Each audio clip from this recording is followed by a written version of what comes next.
It might be common for families to have conflicts or financial issues. Yet, there are probably also families who are somehow pulling it together and making an effort to get through everyday life. It's pretty clear which one is happier, don't you think? My name is Michelle. I've been called an oddball since I was a child. I don't know what's different about me. I only think I'm different because people say so. Being called different isn't a problem, but the real issue is being shunned by my own parents. I ended up having a lonely childhood. I have been sensitive to people's emotions and I can somehow read their minds. I don't know why I can do this. It's not like I can always see or feel it, but it's as natural to me as moving my hand or breathing. So I found it strange and couldn't understand why others couldn't do the same. There was a time when I felt a sinister aura or emotion, or whatever you call it, from a colleague my father brought home from work. I warned my mother to be careful with that person, but she didn't listen. Later on, that colleague managed my father into signing a contract as a guarantor for a loan. Although my mother didn't take my advice, when my father stepped away from the table with his colleague, I told him, "Dad, something is telling me that the word joint is dangerous. I don't know what joint means, but please be careful." So, my father hesitated and refused to sign as a joint guarantor. Thanks to that, when my colleague went bankrupt and couldn't repay the debt, my father was able to avoid shouldering all the debt. Another day, when I was shopping with my mother, I felt a wave of discomfort coming from behind us. When I turned around, I felt this wave coming from a man wearing sunglasses and a hat. "Mom, let's take that side street." Saying this, I grabbed my mother's hand and moved to the side street. My mother was confused and asked what was wrong, but just as we moved to the side street, we heard a shout of "Thief!" from the street we were just on. The man with the negative aura had snatched a woman's purse who was walking in front of him and ran off. The woman who had her purse snatched fell over from the momentum and got hurt pretty bad. If we hadn't moved to the side street and continued walking, the man's target would have been my mother. Such things happened frequently, and I was labeled as a strange and mysterious child. And paradoxically, my parents began to avoid me. I was lonely and isolated. What seemed normal to me was not perceived as normal by others. I began to keep my mind to myself, since being the strange, weird, and spooky child is who I am to others. I stopped expressing that, even if I felt something, it was something normal people don't feel. It was because I understood that if I didn't say something, they wouldn't say I was a weird kid, that I was just like a normal kid. I have a sister, Amy, who's 3 years younger than me. Unlike me, Amy's a regular kid. As the years go by, I find myself growing darker, retreating more into my shell.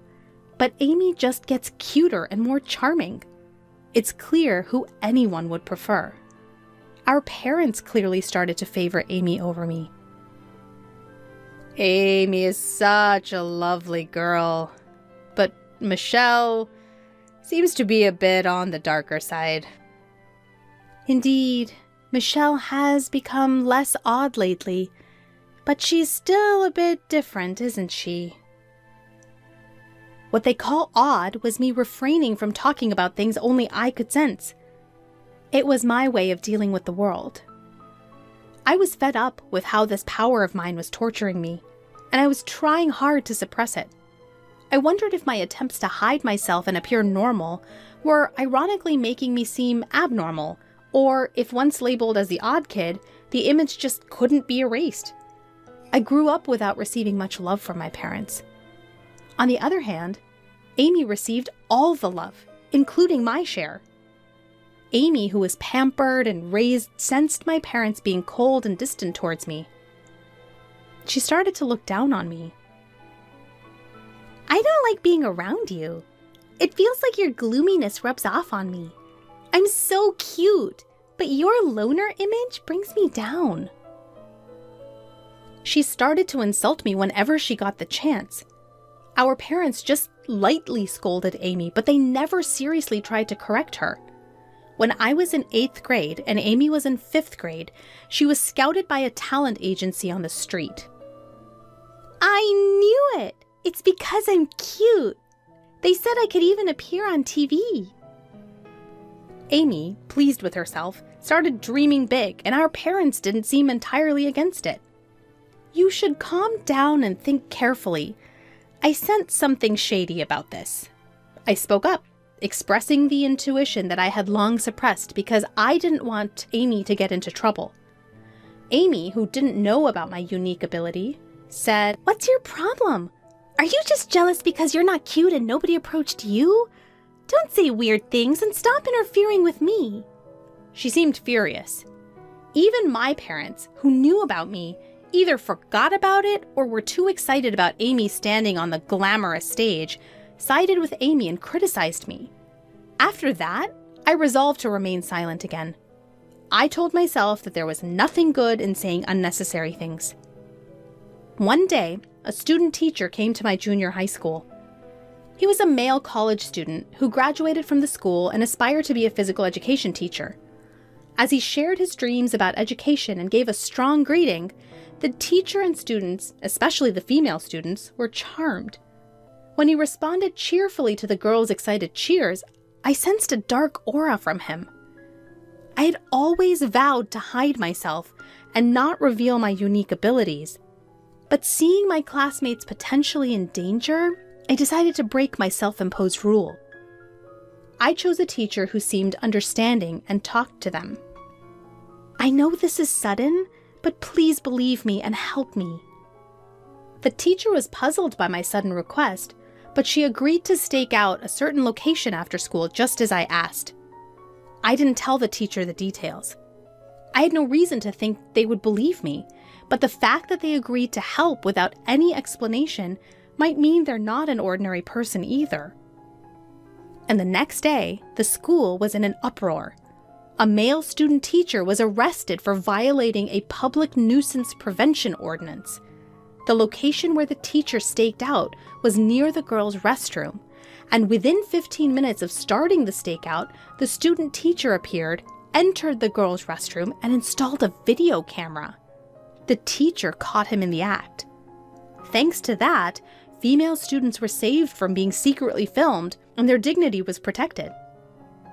Meanwhile, my sister, who was scouted by a talent agency, proudly joined the agency, but there were no real lessons or auditions. She only had to pay expensive membership and lesson fees. Then, suddenly, the agency closed down, leaving an empty shell. In short, my sister was scammed. She cried and screamed, directing her anger at me. "It's all because you said weird things! My future is ruined! It's all your fault!" It didn't make any sense, but my sister seemed to truly believe it. Maybe that's the only way she could handle it, but for me, it was a disaster and a nuisance. Our parents didn't say such unreasonable things, but their attitude became more distant towards me and more supportive of my sister. I ended up feeling lonely again, as the odd one out. I was happy that I could help everyone at school, but I was terrified that my actions would corner myself. That's when I received a call from the teacher who had listened to my story, asking me to come to the staff room. Worried that I would be labeled as strange again, I opened the door to the teacher's staff room. "You knew something like that was going to happen, didn't you?" The teacher asked me in a low voice without any preamble. Thinking there was no point in pretending, I gathered my courage and told the teacher about my mysterious power. "I thought so. I know there are very few people like you." For the first time, someone showed understanding for my situation. The teacher said they knew someone with a power like mine, and that's why they could understand. Actually, that person is my aunt, and I've been listening to her stories for a long time. You must be worried about a lot of things because of your power. Maybe getting advice from someone who's been in your shoes will help clear your mind." Saying that, the teacher introduced me to the person. The person looked at me with kind eyes and said, "It's natural to be worried. But you don't need to suffer." I was drawn to their gentle yet deep eyes that seemed to see through everything. The person's name was Haley, and she had the same kind of power as me since she was a child, and she had experienced a lot of struggles and hiding herself throughout her life. The stories from my senior who had gone through the same experiences helped me release my worries and doubts. From this day on, my interactions with Haley began. I called Haley my mentor, but she just gave a wry smile and said, "Please don't." Thanks to Haley, or rather my mentor, I changed. I had been living my life hiding as a quiet, unnoticeable existence. But as my consciousness transformed, I gradually began to live a normal life as an ordinary girl. However, since the incident with the talent agency, I have not been able to reconcile with my sister. If anything, it feels like we're drifting apart. It's become normal for her not to talk to me, and when she does, it's just to complain or insult me for no reason. I often have no idea what triggers her mood switches. My power couldn't predict my sister's emotional changes either. Just because you got into college doesn't mean you're all that. It's not even that great of a level, and you're so happy-go-lucky. My sister, who had been expected to get into her top choice high school, ended up at her second choice safety school. Because of that, she got mad when I got into my first choice college. It's not like I'm full of myself or brag to her. She just disses me because of her own assumptions. Our parents only try to appease my upset sister and keep their distance from me, as if telling me to stay away from her. It seemed that my sister didn't like the fact that I had become brighter since meeting my mentor. To my sister, I had to be a dark and gloomy girl who was inferior to her. But my sister is really smart. It was surprising that she failed her high school entrance exams. Of course, she was filled with frustration, and she poured all of that into studying at her new high school. As a result, she was at the top of her class for all 3 years and got accepted into a prestigious national university in one shot. I got into the most difficult university. Your college doesn't even come close to mine. I lightly responded with, "That's true," to my satisfied sister because I knew there was nothing good to come from getting too involved with her. However, my sister thought that my light reaction was belittling her accomplishments and unleashed a barrage of verbal abuse at me. Both my parents were at their wits' end with my sister, who couldn't be calmed down once she lost her temper, and all they could do was watch nervously. My parents blamed me for causing the trouble and eventually ended up calling me a troublemaker. I wanted to argue back about who the real problem child was, but I always swallowed my words to avoid complicating things further. Setting aside my sister's issues, as I approached college graduation, I had to seriously confront my own career path. Although I was no longer as introverted as I used to be, I still struggled with socializing and had little confidence in building good relationships with others. My ability allowed me to detect people's negative emotions. While I could sense positive emotions as well, it seemed people were more prone to negative ones, which made detecting such negativity painful for me. Throughout my school life, I was tormented by these swirling negative emotions and had come close to losing faith in people. Could someone like me really manage to work at a company? I decided to consult my mentor about this dilemma. I wanted to learn how she had overcome similar issues, as I was sure she had faced them as well. "I have experienced the same worries as you. Maybe you should consider doing the kind of work I do." My mentor used to work as a fortune teller and a counselor, helping people resolve their problems. She could use her abilities to their fullest extent and contribute to the world and people around her. Also, she was able to work freelance, which meant she didn't have to belong to any organization, and there were fewer chances of getting entangled in human relationships or being affected by other people's emotions. "It's the perfect job for people like us." Encouraged by my mentor, I decided to pursue the same line of work. She taught me everything from how to do the job to how to acquire clients. Nowadays, thanks to the internet, it's possible to work from home without any issues. When I told my parents and sister that I would not seek employment after graduation and work from home instead, they responded, "What's that? What kind of job is that?" Seems so dumb. You'll be home all the time? At least make sure to do the housework. Can you even make a living doing that? How will you cover living expenses? Well, as long as you contribute to the household, do whatever you want. While I expected such a response from my parents, it made me feel a little lonely that they didn't support me more. I felt sad thinking about their demands for housework and money. My mood darkened, and so my life working from home began. At first, I didn't have any job requests, and I struggled day by day. But with my mentor's help, I gradually got the hang of it and started to make a living. For about a year, I couldn't contribute financially to the household, so I focused on doing the housework. My dad seemed unsatisfied, but my mom was relieved and kept him in check. After about a year, when I finally started contributing financially, my dad mocked me by saying, "Finally, you're able to earn some pocket change, huh?" But I could tell that he was actually quite satisfied with the money. However, even though I was contributing, the amount of housework I had to do didn't decrease, and our lives remained unchanged. Then, after another 2 years, my sister graduated from college and secured a job at a foreign company. Unlike you, I'm an elite. You're just unemployed, living at the bottom of the barrel. It's so depressing to have you as a sister. My sister, who had successfully landed a job, started to belittle me for working from home. What are you even doing working from home? That's just like playing. You're nothing more than a parasite living at home. At times, she'd say, "It's really weird not to work outside.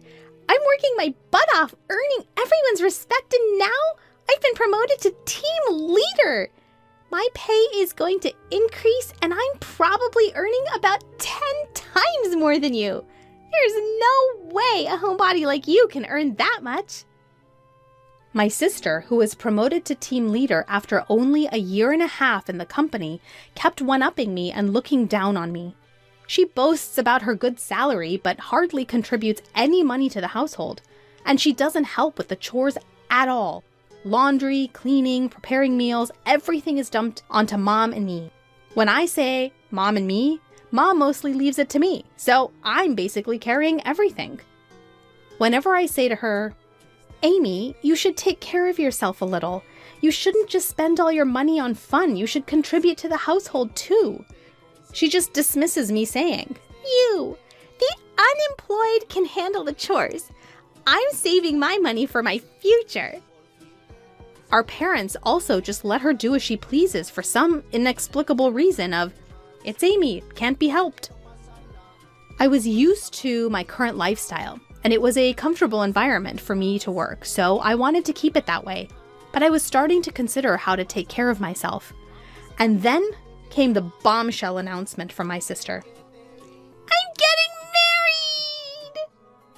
Without any prior warning, both our parents and I were taken aback as she continued, "He's really rich! A real elite with an annual income of over $20 million! Oh, sorry for finding happiness before you, but marriage is just a pipe dream for unemployees like you, isn't it?" And she said she would bring her boyfriend over the next Sunday. With the rapid-fire succession of sudden developments, Sunday came as we were still reeling. The man my sister brought along looked like a successful young man, impeccably dressed with a sharp suit. "Nice to meet you. My name is Danielle. I would like to ask for your permission to marry Amy." His greeting was completely proper, and he showed good manners. "See? Isn't he wonderful? Just as I said. I'm going to be so happy with this man." "So, Danielle, what do you do for a living?" Dad managed to ask a question while being overwhelmed by the boyfriend's aura. "Yes, I'm currently training at a company that my father knows." We were puzzled by the word training, and then Amy said gleefully, "His father is the president of a company. He's training outside now to take over the presidency in the future." My sister seemed over the moon about the prospect of becoming a future president's wife. Afterwards, we had various conversations and Amy's boyfriend left stylishly. There were a few things that made me raise an eyebrow in the conversation that followed, but my parents were thrilled with the high-spec man. However, I felt an inexplicable, dark shadow from that seemingly refreshing and good-natured man, Daniel. It's something only I can feel, so I don't know how to explain it. However, I could no longer remain silent, fearing that marrying a man with insecurities would make my sister unhappy. Amy, you've only been dating him for less than 3 months, so you might want to understand him a little more before deciding to get married. I had a strong gut feeling warning me of something, but I was unable to articulate it properly. All I could do was attempt to caution Amy using general advice. What are you talking about, sis? He's an elite and a future CEO. You won't find anyone better than him. Oh, I see. You're jealous, aren't you? You're bitter because you're comparing your life to my happy one. Poor jobless sis. Even our parents got angry at me for getting in the way of a rich man becoming part of our family. You're just unemployed, so at the very least, stop interfering with your sister's happiness. It was clear to me that our parents were hoping to secure a comfortable old age by marrying Amy off to a wealthy man. Frustrated by my inability to effectively communicate my concern about the dark shadow, I sensed looming over Amy. My head was spinning. In the meantime, the two got engaged, and a meeting between both families took place. Daniel's parents, like him, carried an air of freshness about them, but I felt the same ominous cloud hidden behind them. However, I was unable to convey this danger to my overjoyed sister and parents, and before I knew it, the day of the wedding had arrived. The CEO of our company is attending today's reception. Can you comprehend how much I'm appreciated and anticipated in my company? I guess it's a kind of honor that a shut-in like you wouldn't understand. Before leaving the house, my sister gleefully shared this news with me without me even asking. She always included some derogatory words directed at me. At the wedding ceremony, held at a hotel, the couple who pledged eternal love to each other entered the reception hall. Watching my sister, who was beaming with joy, I worried about how long this happiness would last. As my sister mentioned, the CEO made a keynote speech.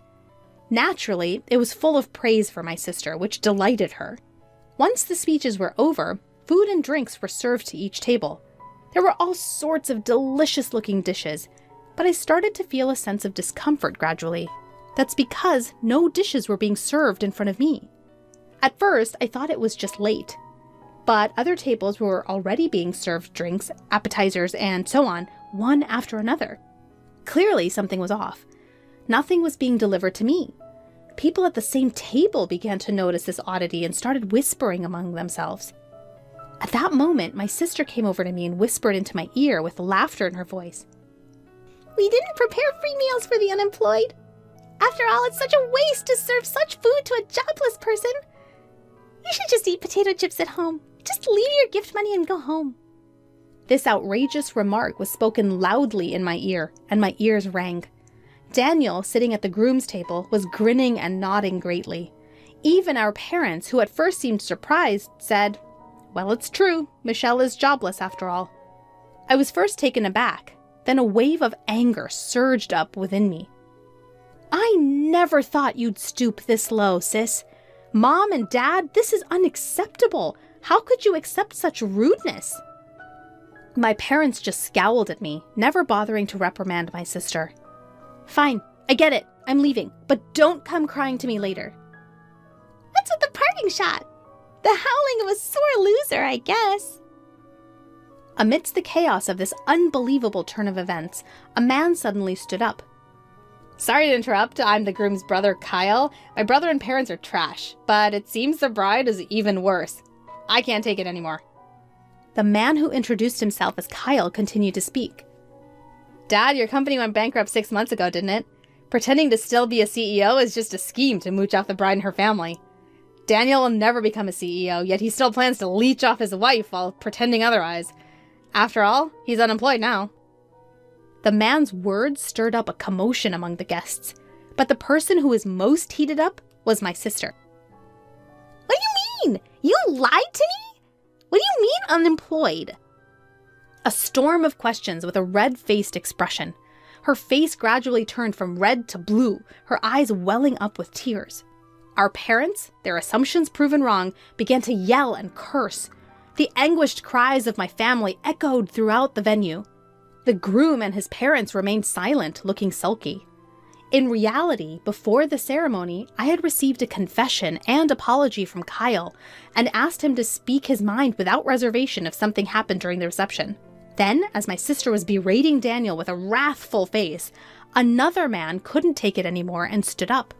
It was the president of my sister's company. Enough already. This is embarrassing. You have no right to criticize the groom. What do you think about your terrible attitude towards your own sister? The president's angry voice made my sister's face contort in fear. For one, I didn't attend your wedding for your sake. I wouldn't have come if you weren't the sister of Michelle. Suddenly, my name was mentioned by the president, and my sister's eyes widened in surprise. Huh? Who are you talking about? Michelle is a goddess to many of us business owners, rescuing countless companies from the brink of collapse. In fact, with the guidance of my mentor, I had been working as an advisor for corporate revitalization and growth, starting with fortune-telling and life consultation. Although I lacked business knowledge, I used my abilities to show companies the path they should take. All my advice was spot on, and the companies that sought my help experienced a rapid resurgence in business, achieving a V-shaped recovery. As a result, I had earned titles like teacher and goddess. My sister's company had also consulted with me 6 months ago, and thanks to my advice, it had been reborn as a stronger enterprise. The president, grateful for my assistance, attended the wedding today as well. I had no idea! You're not just a basement-dwelling unemployed nobody, are you? Thanks to my thriving career, I now earn several times what you do. Despite contributing significantly to the household income, our parents never seemed to care about me. I wonder what they thought that money was. Uh-oh, we thought Amy provided that money. The parents seem to have misunderstood the situation.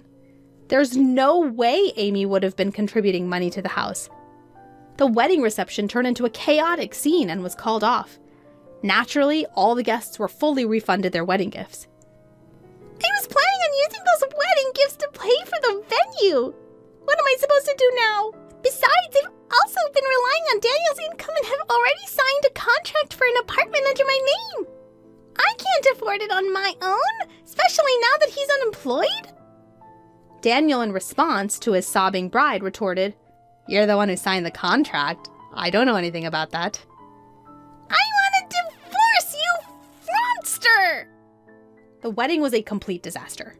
It was a result of gratuitous malice towards others. She may argue that there were reasons for her malicious behavior, but there was no way that was going to fly. Afterward, Amy divorced Daniel and claimed alimony. As Daniel was jobless and his parents didn't have much, she couldn't receive much alimony. She barely managed to pay for the wedding venue, let alone the apartment she had contracted. The place that was supposed to be their love nest was never occupied and was canceled. However, the debt didn't simply vanish, and Amy found herself heavily burdened by the loans. Moreover, her outrageous behavior at the wedding was quickly known among her colleagues, which led to a rapid decline in her reputation. The CEO had no choice but to demote her. With no place left in the company and having lost her pride as an elite, Amy wanted to quit and run away, but she had to bear the embarrassment for the sake of loan repayment, continuing with a trivial job in a hardly noticeable basement storage room. Daniel and his parents, who had failed in their plan to leech off Amy, were now scraping by with occasional day labor. Naturally, Sean's elder brother Ethan had cut off all ties with his parents and brother. The parents quickly gave up on Amy when she hit rock bottom and tried to cozy up to me instead. To them, I said, "I've had enough of being manipulated by you. I'm cutting ties. Goodbye forever." I declared this and moved out to start a new life in a newly rented apartment. They took in the fallen Amy, who was struggling to make ends meet. Amy's salary was drastically reduced, and she couldn't possibly contribute to the household expenses. Of course, I stopped the money that I was contributing to the house as well. Unable to lower their standard of living, our parents quickly became exhausted and are panting every day. My work is going so well, and I'm able to guide many companies and individuals in the right direction. In fact, I started dating Kyle after the whole wedding incident, and he recently proposed. If things go well, marriage could be on the cards. I'm looking forward to building a happy life with Kyle, a man of pure heart with no dark shadows.